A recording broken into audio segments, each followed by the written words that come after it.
Hi, everybody. This is Kate Haley with Glazer's Camera. Thank you so much for your patience. We had experienced another technical issue today with some audio and then had a couple of problems getting live, but we are here now. And I'm just going to introduce Roberto Valenzuela, Canon Explorer of Light, and he's going to talk about how you can get creative with your photography when you're on location. If you have questions, please post those in the YouTube chat or the Facebook Live session, and we will be good to go. Roberto, say hi to everybody. Hello, guys. Please give Kate a round of applause because she needs it right now. She needs it. She needs love. She's very stressed out, but I'm not stressed out. You're not stressed out. You're sitting at home hanging out. I'm in my studio away from my baby for 3 minutes. This is great. So we're all happy. So this gives me a little bit of a longer break. So I'm good. I think the only person stressed out is Kate, but you're good. We got it done. Yes, we're here. Yes. We're here. Yes. So, awesome. Okay, guys, let's talk about getting creative. Yes. Hang on. Yes. Go ahead. Yeah, let's go. Okay, I'm sorry. I'm distracted. Guys, welcome. So yeah, I'm Roberto Valenzuela. I'm a Canon Explorer of Light, and the reason why I'm doing this presentation on this topic is because it's kind of like you guys know when you eat vegetables and then sometimes you throw away all the other side of the vegetables that you don't really eat. Those are called forgotten vegetables. I find that photography, we forget the gifts of the locations that locations give us. For example, I'm trying to encourage people to have more of an open eye to the location's gifts. That's what I call them, the location's gifts. Every location, from a park to a busy street to an interior of a hotel room, I see it as having all kinds of little hidden opportunities that a trained eye can spot them and take full advantage of them and harness them. So I'm passionate about that because that's how I built basically my entire career, because I basically came from nothing and I had to work magic in the craziest locations and the craziest places without the big budgets that I have now. And I had to learn to do it this way. So watch this presentation with an open eye and open mind and see if you can come up with something a little bit more open-minded next time you go and shoot. Okay. So let's get started. First, I want to say, if you can please follow me on Instagram. I don't have that many followers and I'm desperate for followers. So here, actually, I haven't started screen sharing, right? So I'm going to go ahead and start sharing my screen, but thank you guys. And I'll start sharing my screen and start the presentation now. Okay, Roberto, you should be good to go. Let me know if you have any problems getting that share started. Okay, you got it. Yeah. You're good. Perfect. Okay, guys, thank you. Here it is. This is actually happening. Oh my gosh, yes. So that's my Instagram account. I only have like 15 followers or 20, so please follow my account. That'll be amazing. And I also started a YouTube channel called Roberto Valenzuela. You can check that out. If you bought an R5 or an R6, I actually uploaded a video explaining the menu live in video. So it's actually really useful, like how to set up the menus and all of that. Thank you to Glazer's Camera for having me here. Let's get to it. I appreciate you guys. When I was at Creative Life, we were always running back and forth to Glazer's Camera because they're just down the street from the Creative Life offices, and they were a lifesaver. So thank you. And Kate, so good to see you again. It's so great to see you. It's been too long. Yeah, it's been too long. It's been too long. Like, I'm done. I'm like, okay, where is Kate? Where is Kate? Where is she? Where is she? There she is. Okay. So guys, the first thing I want to explain is something a little bit unusual that most people never do. Neutral density filters. The reason why neutral density filters are so amazing and so underestimated is because we don't really buy them. What does a neutral density is? A neutral density filter goes, usually they go on over your lens right here. And when you do that, it darkens, it's like sunglasses for your lens. The first thing I've done in order to create magic on location is to stay away from what everybody does. So when I put a neutral density filter on my lens, I would usually knock down the ambient by about 3 stops if it was like a sunny day, okay? What that does is when you darken the entire scene by 3 stops, then you can shoot at apertures like 2.0 or 1.2 or 1.8 or something a lot more interesting looking or a lot cooler, and still be able to use a flash. Okay, so you use a flash to then light up your subjects with this using some sort of softbox attached to it. So you first darken the scene with a neutral density filter. Then when everything's a little bit darker, then you can use a flash with a softbox or something and illuminate your subjects. Why is that? Why would you do all of that? Because it looks cinematic. It looks completely different than what the 99.9 billions of every single photographer does on location. Come on, you're listening to this presentation. You know that most of the time you go outside with your camera, you turn it on, you put your aperture and your shutter speed, you do whatever with your ISO and you start shooting. Most likely you do not think, let's change the way this looks to a cinematic look. And let me tell you, it looks amazing when you have a cinematic look to your photographs. It gives you a look that it's not even a photograph. It looks like a painting. Now, fortunately for us, Canon, if you have a Canon R, R5, or R6, Canon developed these neutral density variable filters, which you can actually put behind the camera. So it can go here, behind the lens. So with that sucker that you see there on the left, you can actually change the stops from 1.5 stops of light all the way to 9 stops of light. So you can kill, no matter how bright your day is. You could be in the beach in the middle of Florida in the summertime, and you could knock down the light to whatever you want. Once it's under control, then you can use your flash to expose your subjects perfectly. And you, my friends, are going to get an amazing cinematic look, an extremely professional look to your photographs straight out of the camera. Look at this example here. This photo, I don't know if this comes through in the screen, but when this is printed, it looks like a painting, okay? And it looks like a painting because I was able to photograph this with a neutral density filter, with a flash illuminating the subjects to bring the light back on them. And by altering that relationship between the landscape and the ambient light with the lighting on the subjects, you're able to create that painterly feel that I'm a really big fan of.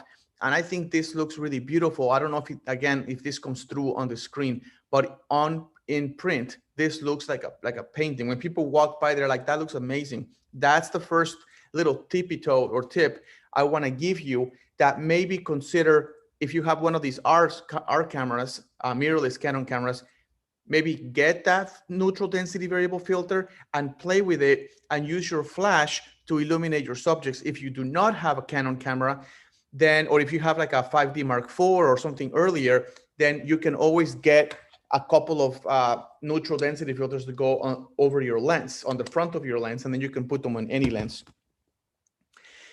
The next tip I want to give you is the power of the white wall, okay? White walls are like a gift to us photographers, and we want to be able to use these white walls. It is very expensive to try to get the look of a white wall in a studio. You have to have a lot of equipment to replicate the way a white wall looks. If you go outside and you see a wall that has like a cream color or a white color and is relatively smooth, I would definitely consider doing some shots or professional shots you're getting paid for in this kind of environment. The way it works is, if this is the white wall right here, this napkin, grab when the sun hits the white wall, all that huge, beautiful, huge light source is going to bounce a tremendous amount of soft light forward. Keywords on this. 2 things you need to create magic in a camera. You need a big light source like this, like a huge, not like a napkin, but like a wall. You need a big light source. So it's soft, beautiful, gorgeous light, very flattering. And high intensity levels.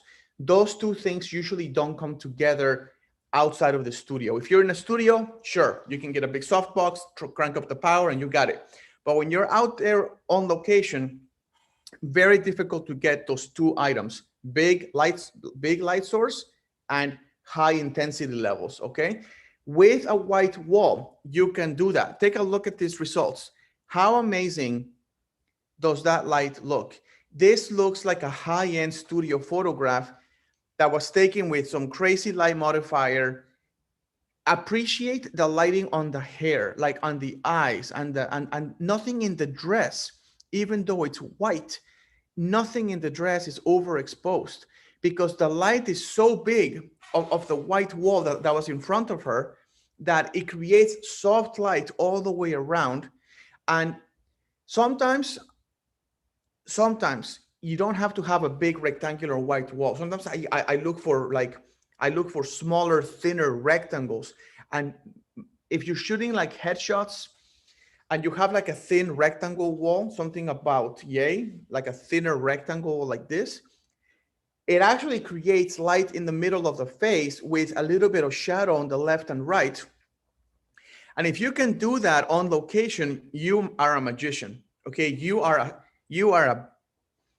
an amazing photographer. If you can do these kinds of lights where you have light here and shadow here and here on location in camera, you are at a different level. And the funny part is we can all do it. We can all go outside right now, not right now because I'm presenting, but after the presentation, you can go outside, look for different shapes on the walls and see what kind of lighting you get out of them.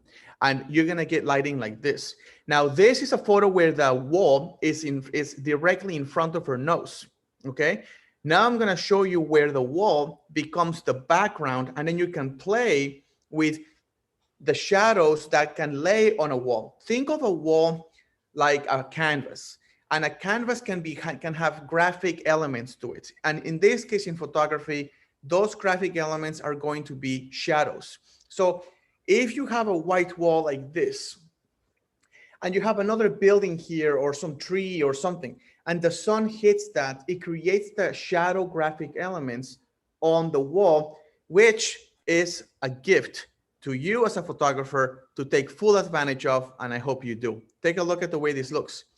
Here's an example where I turned around, and this time, instead of using the wall as a light source, I used the white wall as a background with a graphic element to it, a shadow graphic element to it.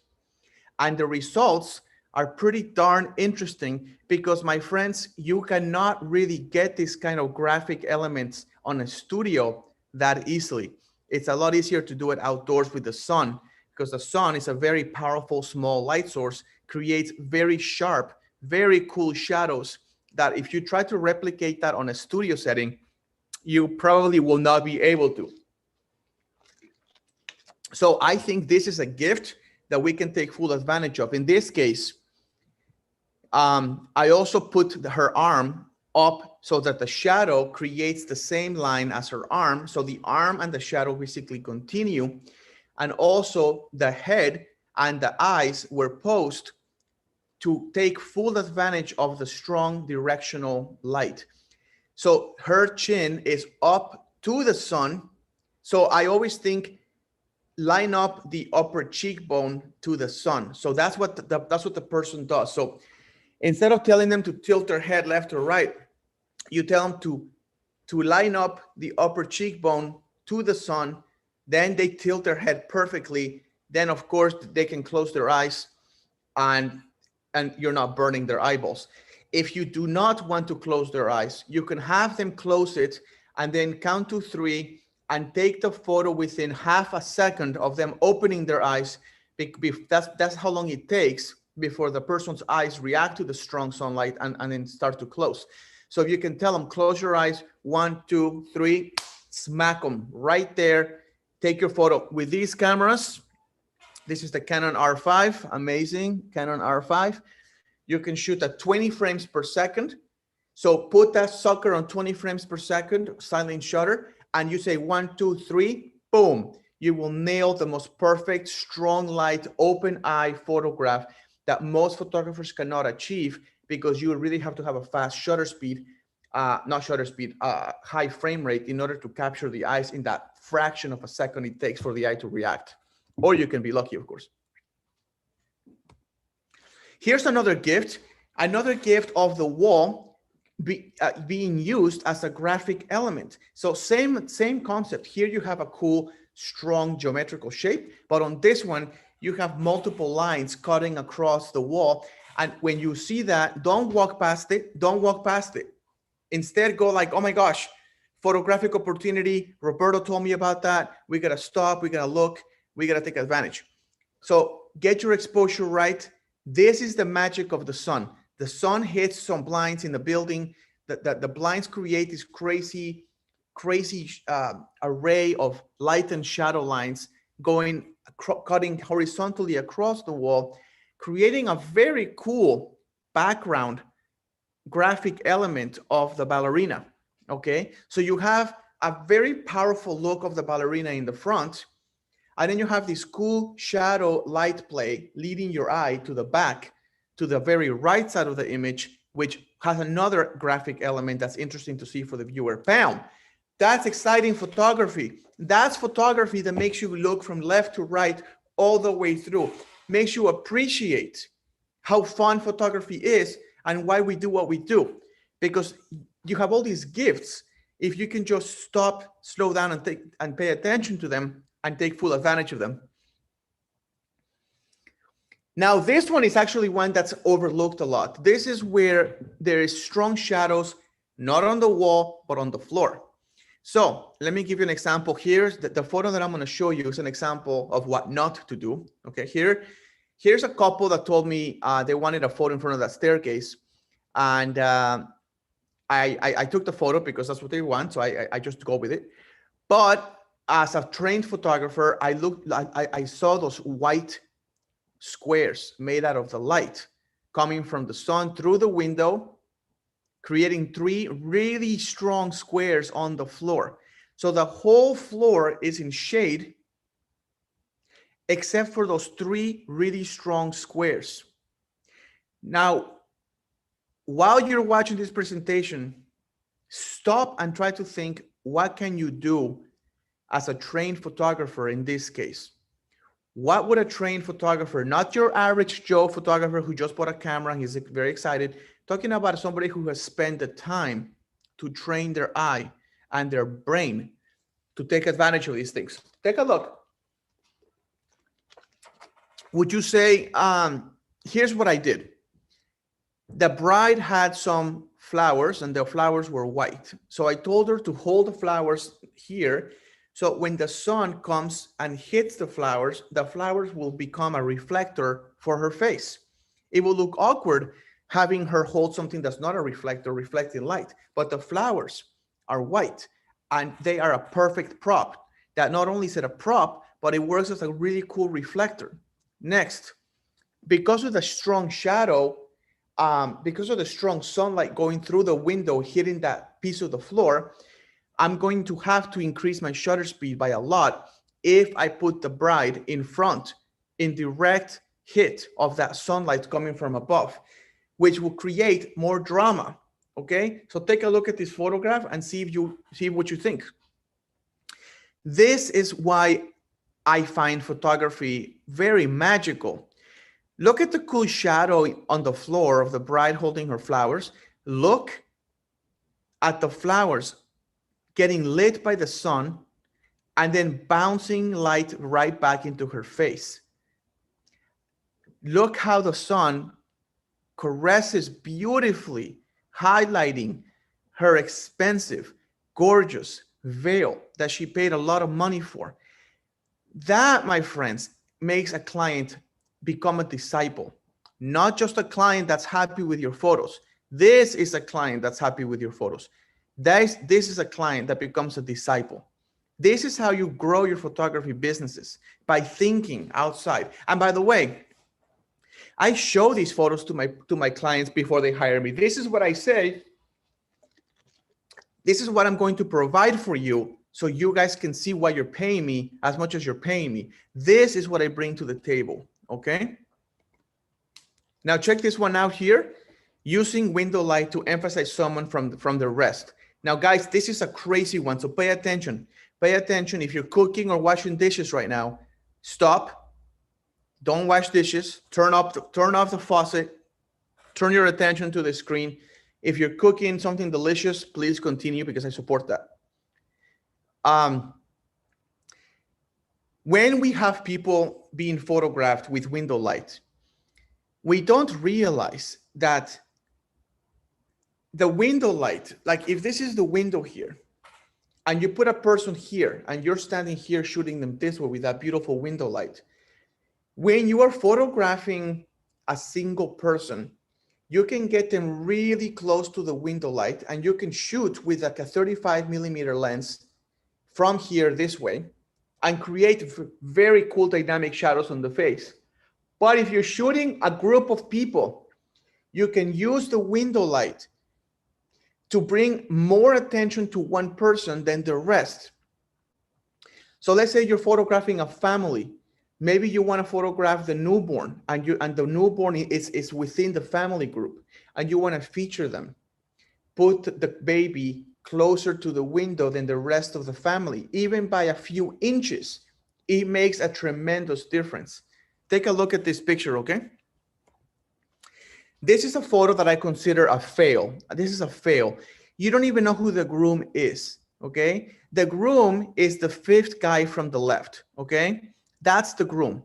It's the fifth guy from the left. You would never know unless I tell you. Because I made the mistake of treating everybody the same in front of the window light, okay?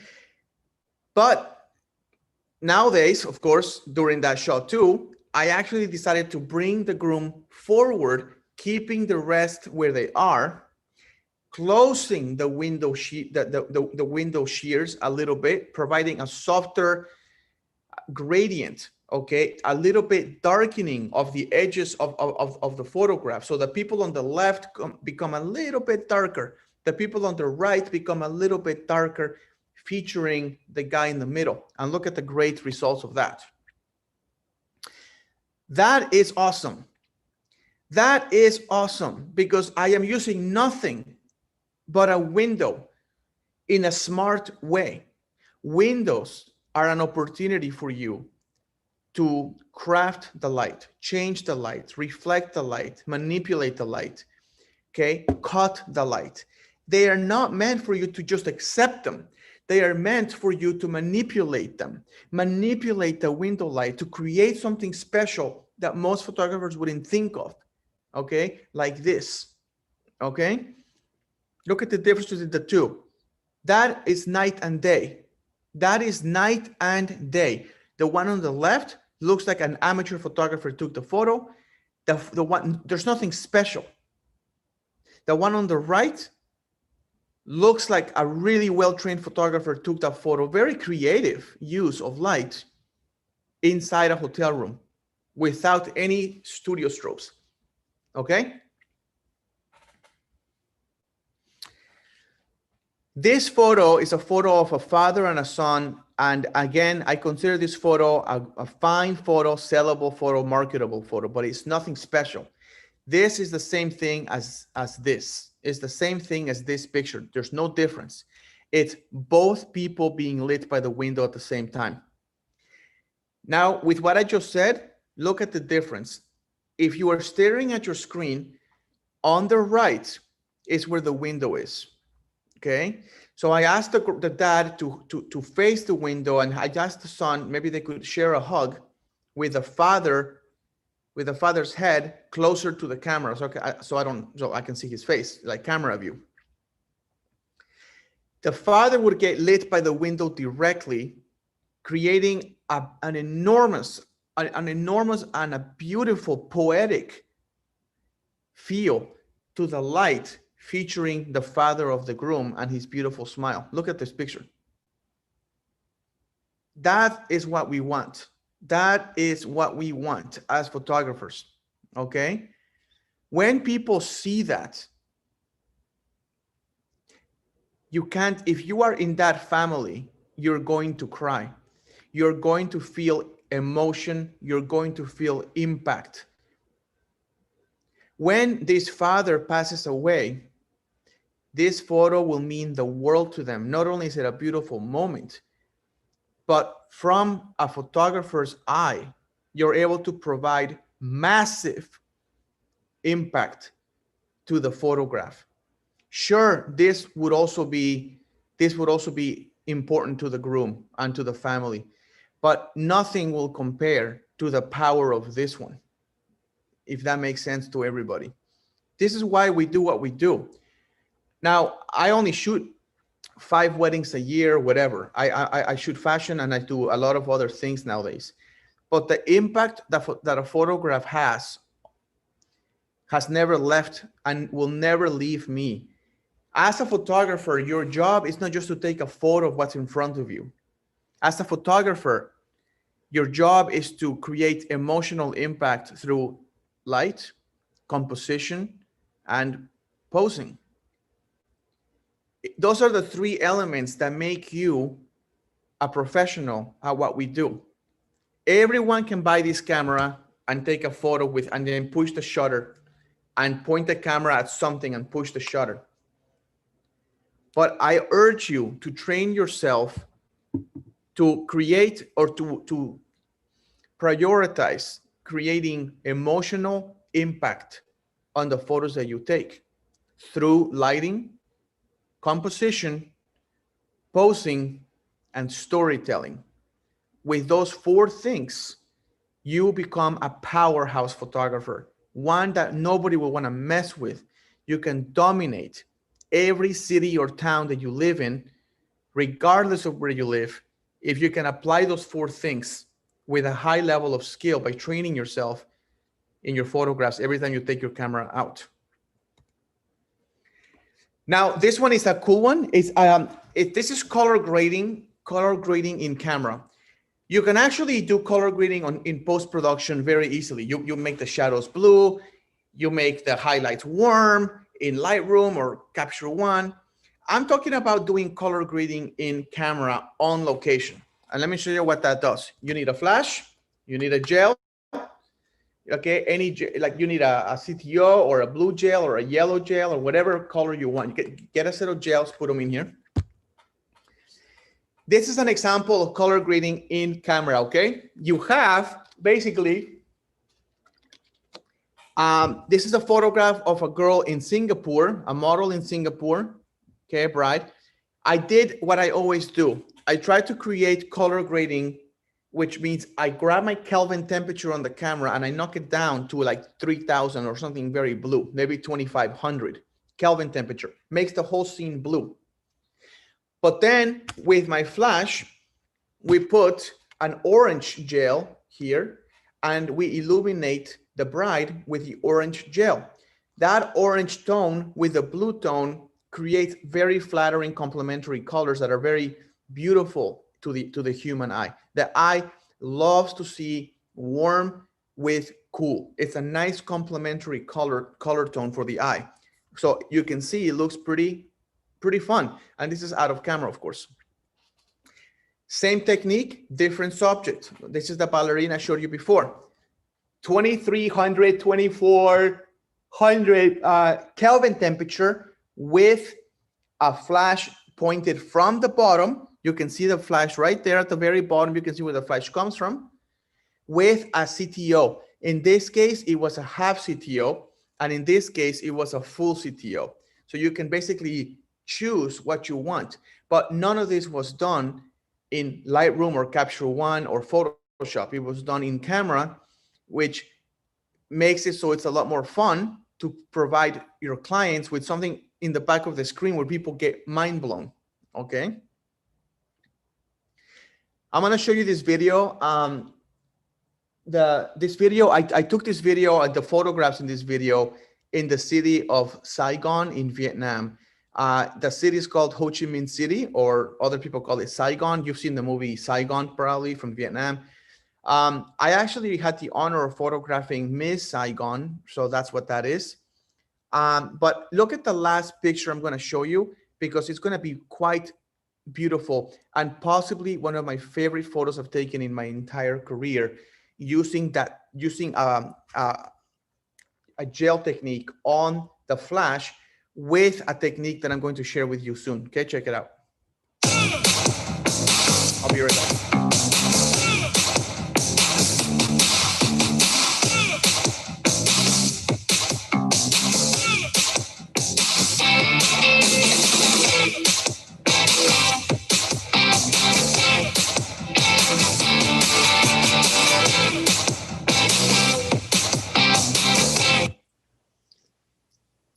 Okay, that last photo that you're seeing, that's the trick. So if you're watching dishes, pay attention for this one because this is going to be very cool for you. What you do is, this is called colored flash flaring. So I created this technique, or I think I did. I don't know anyone else that did it, but I've been using this technique for years, and I'm going to share it with you now. When you have your camera and your flash attached like this,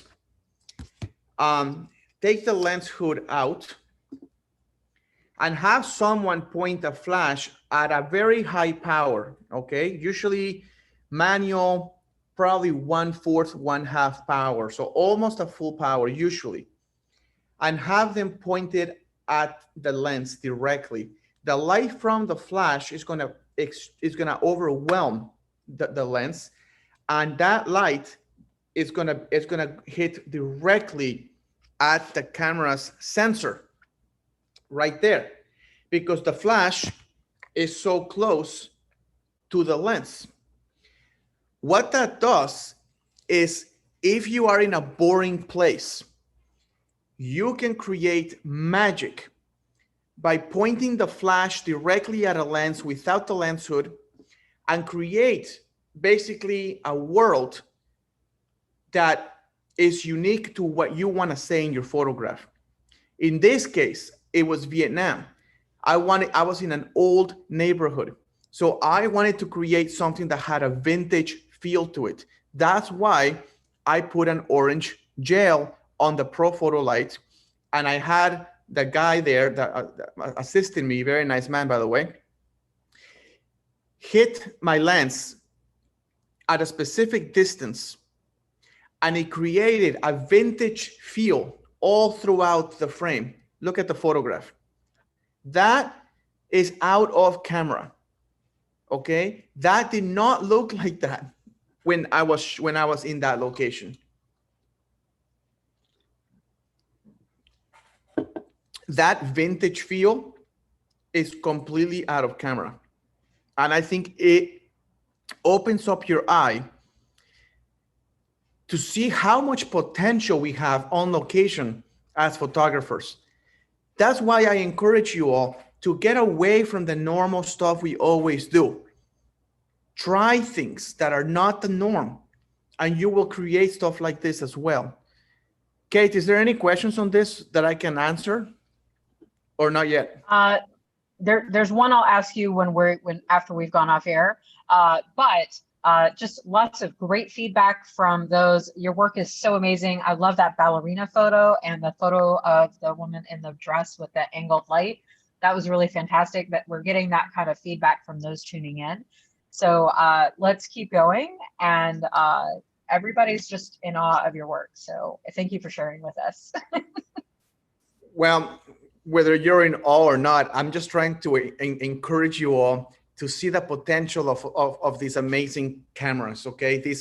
If you have a camera and you have a lens and you have a flash and you have knowledge, I just wanna show you the possibilities besides the normal stuff. We can all show you nice photos of somebody by the tree in just natural light, in some shade, but that's not going to be encouraging to you. So I appreciate you guys with the feedback. I think that's great. I would love the feedback to be turned around into questioning yourself about how you can experiment with the gear that you have worked so hard to buy and see if you can come up with something different than the norm. That's what I want you guys to be able to ask yourselves right now. By the way, quick story, that guy on the right, on the motorcycle with the cigarette, I was so busy shooting the picture, I didn't even notice him. And actually, he makes the photo amazing. That guy with a military like that crazy military outfit or whatever he's wearing, smoking a cigarette in that perfect angle, looking at the brow. Oh my gosh, when I saw that on my computer, I couldn't believe myself. That was just lucky. Okay. But Oh those my moments gosh. happen sometimes. And It's so lucky. those moments, yeah, I saw the those moments screen. happen sometimes. It's amazing. They are amazing. But I went to the back of the screen. I was looking and I was like, stop. What is that guy doing there? That's amazing. He's making your shot. He's making your shot. Can I ask a super? Yeah, go ahead. Oh, go ahead. No, I was going to ask a super quick question. You talked a moment ago about changing your white balance in camera. Is that always your approach, or do you do some of that in post-production as well? Oh, I do it in post-production too. Okay. But I'm encouraging people. Play around. I think, have some fun. Yeah, because I do believe out of all my world travels and all the workshops that I teach around the world in posing and lighting, that people only use their gear to 10% of their ability. Like 10%. We cannot do the same stuff all the time. Right. And that's fine. That's fine. But being as competitive as photography is, you want to be ready to step up your game whenever more people come to town and become more photographers in your city, challenging your business and your clientele. Most of us are very comfortable with our clientele. We're like, oh no, everybody knows me. I'm well connected. You're only well connected until you piss somebody off, and now you're not connected at all. Okay. If you make one major mistake at a big portrait, everybody in that group of friends is going to tell their friends that you messed up their shoot, and your reputation goes down very quickly. What I'm saying here is, to survive an industry that's so sensitive, you gotta be super nice about clients that are not maybe happy with you if something happened, which sometimes things happen, and be prepared to blow them out of the water. Be prepared to show them stuff that 99% of the photographers in that area or in the country just cannot provide, because that will make you survive an unhappy client. Okay, I've had unhappy clients, and the level of work has gotten me through those difficult times. Everybody has had difficult clients. Oh yeah, absolutely. Everybody has. And Kate, you're a photographer. Everybody knows that we have all had clients that are not happy with their work. It doesn't matter how good you are or how bad you are. Sometimes you just don't hit the right note. Okay. It happens. So it happens to the rest of us. Okay, all right, let's keep going. This is another. Thank you, Kate. Yeah, I was doing. So this is the other situation that I want to explain to you guys. If you are shooting in a darker tone, like let's say you're losing sunlight and you're not really inspired by the light anymore because the sun's going down, look at this photograph. This photograph of this model was shot when the light was very much dead. This was in New York City at a photo walk. I asked one of the students to grab the flash and point it at the lens at full power, and look what we created. This is a shot with the flash pointed at the bride. I mean, why do I say bride all the time? At the model. And this next photo is the flash pointed at the camera. Look at that. That is done 5 minutes later after shooting this picture. Okay. This is the lighting that I was working with. This is what I was able to do out of camera by having a flash pointed at my lens. Pretty crazy. Most photographers, okay, you might agree, most photographers will look at this light and say, oh, we have nothing. Like we got to shut it down now. It's done. Like we have no more light. But hopefully after this, you can realize there's actually opportunities there in that location. You just have to know that the solution comes from these babies right here called the flash. Don't be scared of them. Right. Exactly. Well, that's a big thing, is people are afraid of it. And You're showing us how to be creative with it and have fun with it. So it's amazing. That's right. Look, a spider is scary. This is not scary. A flash is not. Yes, This is not scary. exactly. It doesn't No. bite. Rah, rah, it doesn't bite you. Okay? It doesn't attack you. Okay. It doesn't move very, like, it doesn't hurt you. Get Right. one. Now Get look at 2 or this. 3. What'd you say? Oh, I said get 2 or 3. Okay, I'm gonna quit interrupting. Let's do this. No, please interrupt. It's more fun for me. Now, this is another shot. A lot of times, guys, this is another technique on location that I hope you guys listen to. When you have a camera and a lens, especially digital cameras, okay? Oh, sorry, I don't have the adapter. This is an EF lens. When you have a camera and a lens on digital cameras like this, the results are very, very sharp and high contrast. Sometimes, guys, I don't want that. I want a more milky film look, but I don't want to have to go to Lightroom and start putting presets on my photos to create that milky look. Is there a way for these cameras to provide us with a milky film look on camera? Yes, there is. And the answer is, again, pointing the flash towards the lens, but this time at a lower power and at a different angle. Look at the results. You're gonna, when you see this video and you see the final photo, you're gonna see a photo that's out of camera, no edits at all. And it has a very creamy feel to it. Check it out.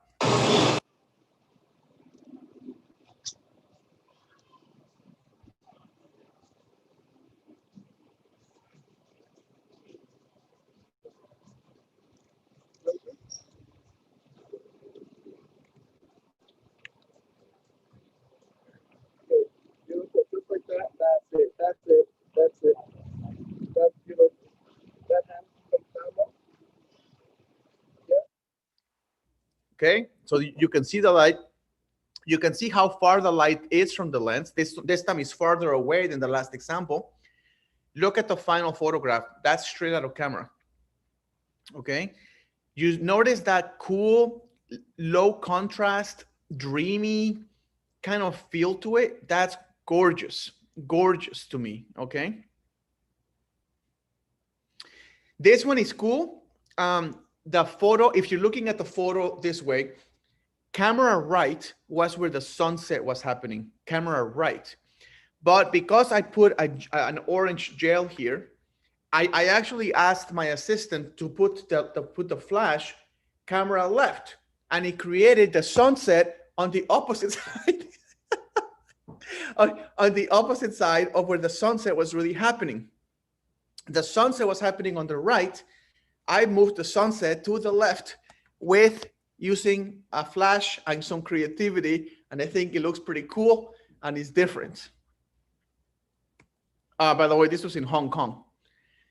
All right. This next photo was in Taipei, Taiwan. Check out what I'm doing here and I'll explain. We were trying to do a photo shoot of this girl, but we lost track of time and it was dark. So I told the people in charge of the event if we can bring the model into the speakers getting ready room where it was full of food. And I told them that I would create an amazing photo for the designer of the dress inside that room full of plates and Gatorades and spaghetti and all that stuff. But check out the results of bouncing the light creatively there.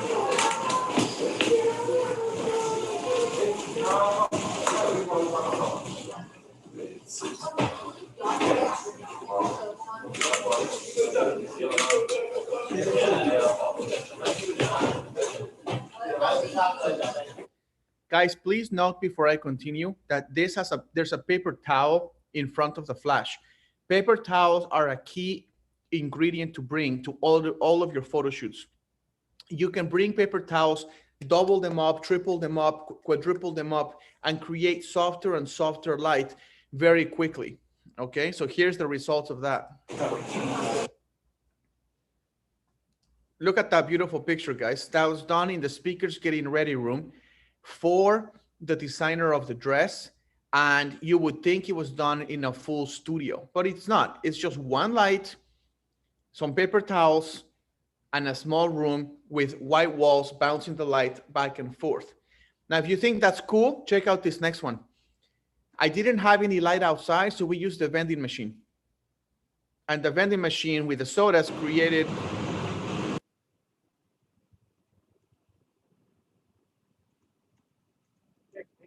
this is the image that came out of that.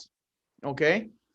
You know how it is. Light is light, right? It doesn't matter where it comes from. So you don't care. Using a diffuser, this is probably one of the most useful techniques I have ever done in my career. I don't know about you guys, but whenever we do natural light photographs, or the window's always too far away from the subject, or the sun is not in the right place and the window light's very weak, I hate that, I hate that, I hate that. So I decided to use one of those collapsible Pro Photo diffusers. You can buy them. I think Glazer, I'm sure Glazer has a bunch of variety of collapsible diffusers you can buy. And you can do this. Here's your photograph of a person about 15 feet from the window. Look how bad and flat the light is. The key now is to use a collapsible diffuser and bring that closer to him, and then use a flash to become the light source. Then the diffuser becomes the window, and you end up with this kind of setup. You have the flashes, the diffuser becomes the window, and then you have the person right next to the window or the diffuser. The result, when you fire, is you have the window, really beautiful window light coming right next to the subject, creating this amazing look, which is phenomenal. That looks really nice compared to the awful photo that we saw before. Look at this example again. Two lights were used for this one. One flash in the front with a collapsible diffuser in front to illuminate the face. One light in the back, bare bulb flash. To illuminate hair, you don't need to do a lot to the flash. Use the wide angle panel right there, drop it, bring this back in, and with this, you can feather it like that, okay, and create great hair light. Hair requires stronger light. That's why I tell people, if you're gonna light hair, shoot with the wide angle panel on, and it will give the hair a crispier look. Take a look at the results of that. There is the flash, there is the wide angle panel on the flash. What you don't see is the other light in front, but look at the results of that, okay? That's beautiful lighting compared to this. This is what we started with. This is what we ended up with. Okay. And Roberto? Yeah. Super quick. What flat are you using? The 600 EXRTs? And I saw some this. Pro Photo stuff too. For these are the 600 EXRTs? This picture was these ones, the 600s. Okay. Okay. Cool. And then the other ones you saw previously was the Pro Photo B10s. Okay. Fantastic. Thank you. So now let's talk about how to fix window light when the light is weak. Look at this. This time, use an LED light, okay? Where is my LED light? I don't have it here. Wait, do I have it? Give me a second. Let me see if I have one. Yeah, I do right here. Grab, I'm sure Glazer sells a variety of LED lights. These are the Stella lights, okay? If you grab one of these suckers and turn this on, you can provide somebody with a ton of light. Shoot it through paper towels, get some paper towels, and then diffuse the light with multiple paper towels. And then what you can do is create more light intensity on your subjects and be able to expose for the window properly, something most photographers never do. What you usually get is an overexposed window in order to make the exposure correct with people inside the room. So here's what it looks like with the natural light. Here's what it looks like with the light coming through with this, like illuminating the girl. And then this is the edit and a bit of a change of pose. Look how beautiful that is. So look at the lighting on the bride's face. Look how your eye goes right to her dress and right to her face. Now compare that to this. Okay. And even if you're saying, well, you can expose better for the girl and just slow down the shutter speed, yes, but then your windows will be even more blown out, creating a massive distraction. This is what I'm trying to say. You can achieve a more painterly feel, okay, by using an LED light like this and some paper towels, and you can bend the paper towels as many times as you need to soften the light as many times as you want, or as much as you want. Here's another one. Reflectors are hardly ever used to illuminate the dark side of multiple people in a room. If you have multiple people inside a room, use a reflector to illuminate the people farthest from the room, farthest from the window, I'm sorry, okay? Look at the results. The bride here is getting lit by the sun directly going through the window. But the people in the back would be completely dark because the light will basically die. The reflector should be pointed towards the people farthest from the window, giving you this kind of painterly look to it. Okay, look how you can see. I don't know if you can see it on the screen. I can see it in my screen pretty well, but it looks naturally beautiful. If the reflector wasn't there pointed towards the farthest people, the people on the left, they would be almost pitch dark and you couldn't even see them. Look at these results. The girl, can you guys see my, I don't know, oh, no, you cannot see my mouse. Do you see the girl on the left? On the girl on the very, very left, that's on her knees. That girl is the back of her head is getting lit by the window light. So how is it that her face is so lit, so well lit? Simply using a reflector, use the white side of the reflector, not the shiny side, the white side, and bring that to illuminate the person that's not going to be receiving that much light. And you get this kind of, this has like a painterly feel to it. This is high caliber stuff. You want to be able to provide this level of photography for your clients. When Canon hired me for the R5 and R6 campaigns, one of the things that I speak about the most is the art of blending multiple light sources into one. I don't believe it looks great most of the time for a photo to be in front of you and you can see where the light comes from. It's distracting. Take a look at this photograph here. This is a photo of 3 people hanging out, some friends, and we went to Home Depot. We wanted to provide some shade or some prop or whatever. So we just built these tent things. And then we had a guy playing guitar, another girl there, and a girl just hanging out, basically chopping rocks or wood or whatever you want to call it.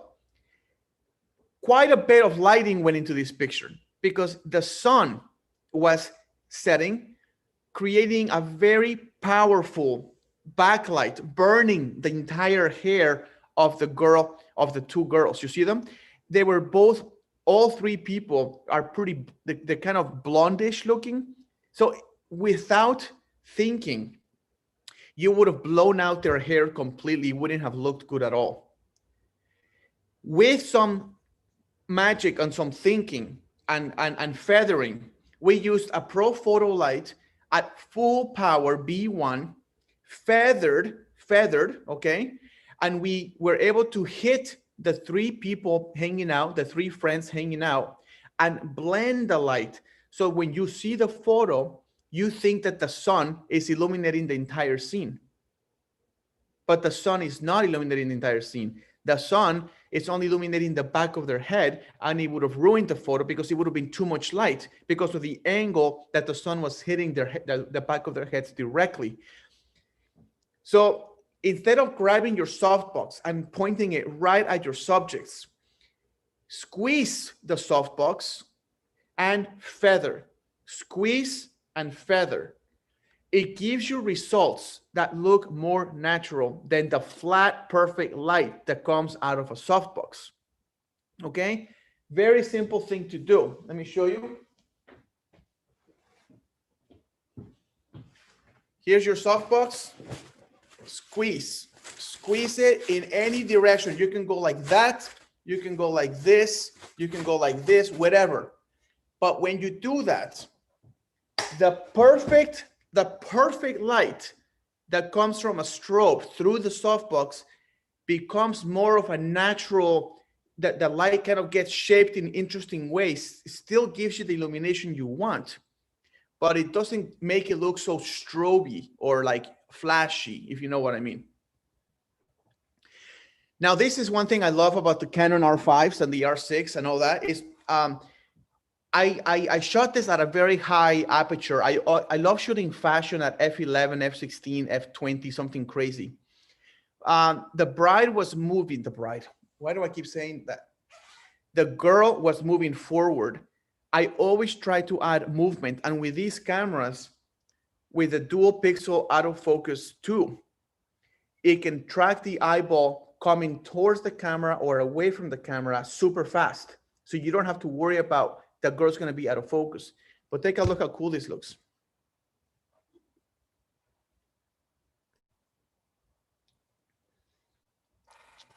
Now, do you see why I like shooting this kind of fashion shots at a high aperture? That photo has like almost like a hyper reality feel to it. Okay, if I would have shot this at your typical 2.8 or 4.0 or what we always do, the rocks would have been out of focus. It would have been just your typical sharp photo in the foreground, blurry background. Everybody does it. It's a great picture. Look at the way this looks instead. Look at the sky. Everything is in focus. It has a power feel to it. So try experimenting with different apertures instead of your typical ones. How cool that is. That's awesome. This photo, thank you. This next photo, and almost my last one, you see, do you guys ever go into rooms and you see curtains kind of, the curtains are kind of moving? Maybe the windows open and curtains are moving and the sun hits the curtains. Sometimes when I walk into rooms, I see how the light hits the bed and it has like a streak of light, like a very narrow streak that basically came in through the blinds. So inspired by that, in this case, I didn't have that. There was no blinds. So what I did is I created a streak of light using a Pro Photo with this monster light modifier. This is an aperture spotlight mount, okay? And with these little things that you see here, okay, you can create strips of light or a circle or a square. Look at that thing, okay? So the strobe goes here, it fires from here, and with this crazy thing, we were able to provide that girl with a streak of light hitting her face, which I don't know about you, but it looks pretty awesome. But it was inspired by location things. Why am I showing you this? I want you to look at the lighting that occurs on location and see if you can replicate it using strobes. Okay, basically that's the homework. Find light that you see on location, something unique, and try to replicate it using strobes and modifiers and see if you can kind of get there. Now, I had this machine, but if I didn't have it, I could have still put that together using these things. Let me show you.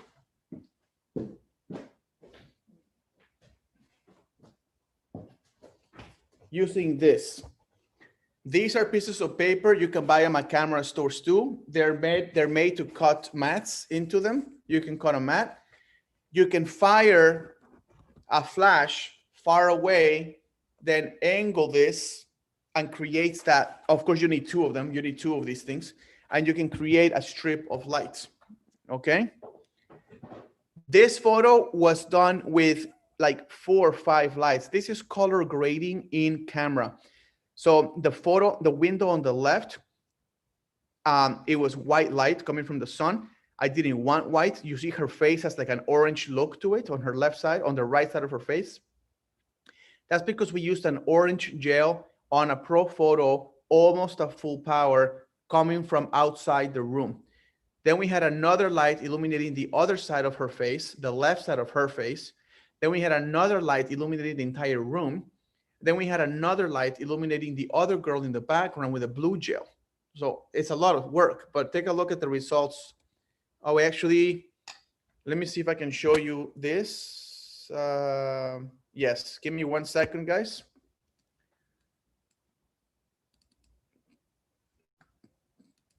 Hello, minute. I'm gonna fast forward to that section so you guys can see it, okay? Here it is. Take a look at that setup. One big light there coming from the outside, another light hitting her face, another light in the back of the room. So take a look at this. With a flash sync speed from 200th of a second to 250th of a second. Or when the need requires you to photograph in complete silence, you can choose the fully electronic shutter in the Canon EOS R5, allowing you to not only... That's it. I think it's pretty cool looking. See, that's blending all these lights so they look like one unified look, okay? Let me go back to this. Guys, I want to share something with you. This was my last slide. I want to share something with you. In May, okay, in May 2021, I am putting together something that I'm very passionate about. For 5 years, I've been teaching a lighting class in Tucson, Arizona at a ranch. It's at a dude ranch in the middle of the mountains. I cannot tell you how beautiful this place is.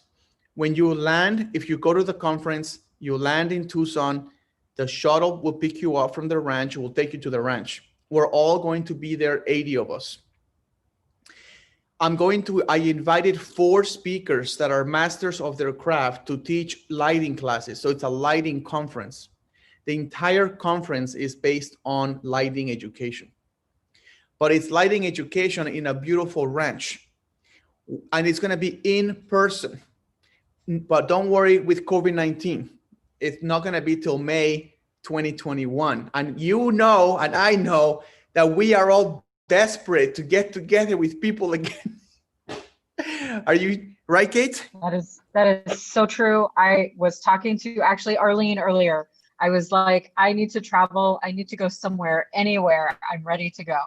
So yes, I'm ready to go. Tell us more. Yes, I miss my photographer friends.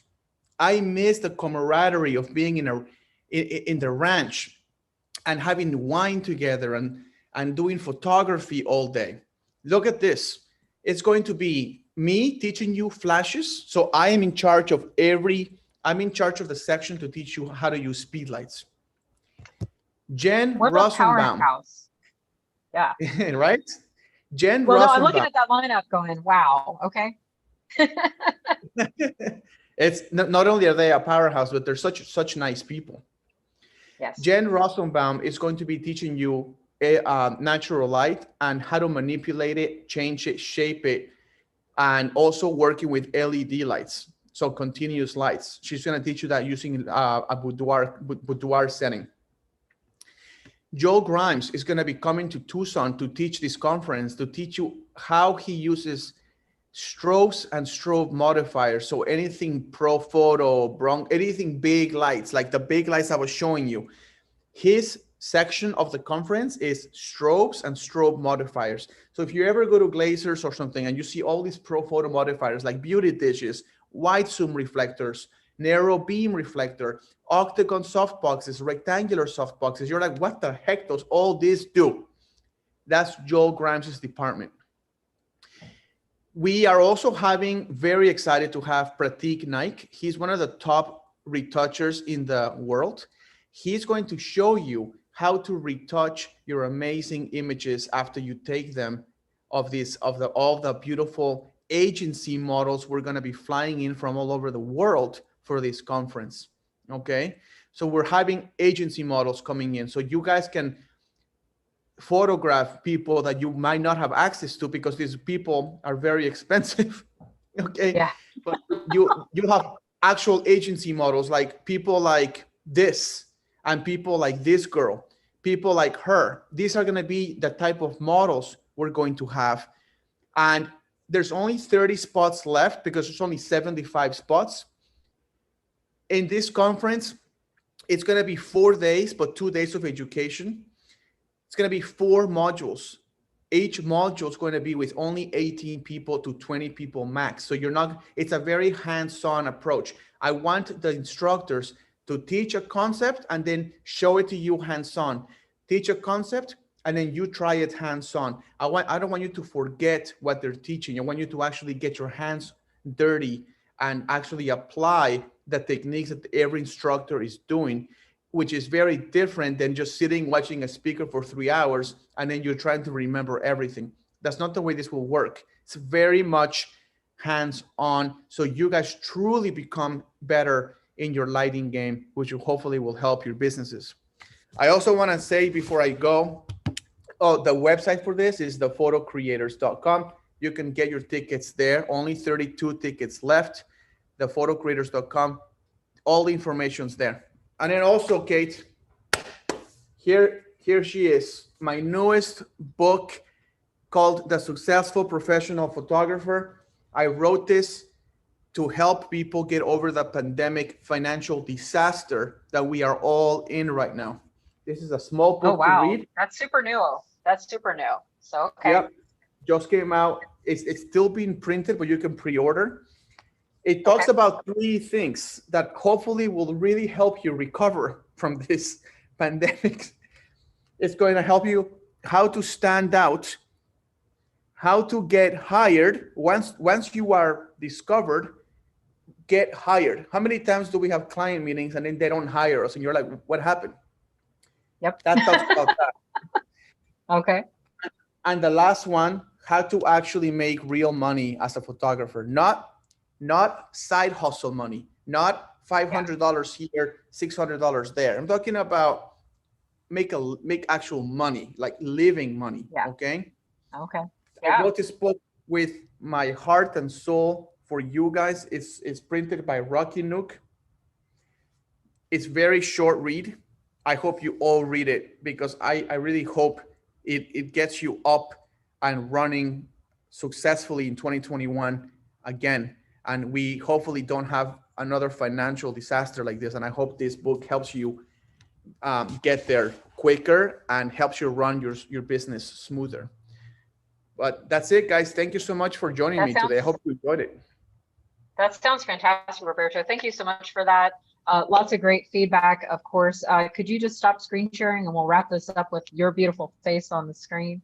All right. And that conference, I'll just say, I personally know all of the instructors teaching on that conference, and they're all amazing. So if you're in a position to attend that conference, go and check that out because that is really an amazing group of individuals who are passionate about their work and all of that good stuff. So I want to